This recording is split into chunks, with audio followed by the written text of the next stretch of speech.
अगर आप भी भारत में रहते हो तो घर से सोच समझ कर निकलो, क्योंकि इस देश में आपकी जान की कीमत दो कौड़ी भी नहीं है।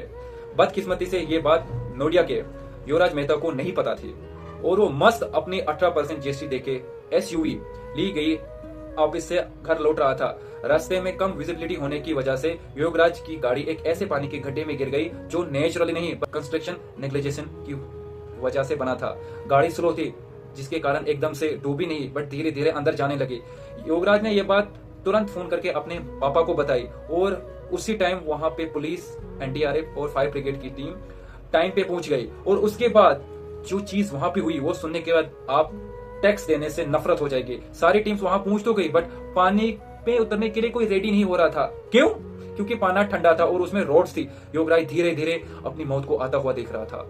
वो अपनी गाड़ी के ऊपर खड़ा होकर चीख रहा था, चिल्ला रहा था कि कोई सरकारी टीमों ने कुछ नहीं किया। फिर हिम्मत दिखा के एक डिलीवरी बॉय ने पानी में गया और आधे घंटे तक उसको युवराज को ढूंढने की कोशिश की, बट तब तक बहुत देर हो चुकी थी। आखिर में जब सुबह युवराज मिला तो लंग्स में पानी भरने के कारण और कार्डिक अरेस्ट के कारण युवराज की जान चली गई थी। और ये सब होते हुए युवराज के पिता अपनी आंखों से देख रहा था। आप सोच सकते हैं कितना भयानक मंजर रहा होगा एक बाप के लिए अपने बेटे को अपनी आंखों के सामने तड़पते तड़पते मरते हुए। ये सब अब ये सवाल ये है कि अब इन सरकार जो बचाने वाले हैं उनको स्विमिंग पूल में ट्रेनिंग दी जाती है क्या? एक इंसान वहां पे तड़प तड़प के मर रहा था और वो सोच रही थी ठंडा पानी है। अब जब ये मुद्दा बहुत बड़ा हो गया है तो इररिलेवेंट और जहां पे लोग थे उनको सस्पेंड किया जा रहा है, बट एक्चुअल में जिनकी प्रॉब्लम है, जो कंस्ट्रक्शन कंपनीज है, उनको कोई कुछ नहीं पे रहा भाई।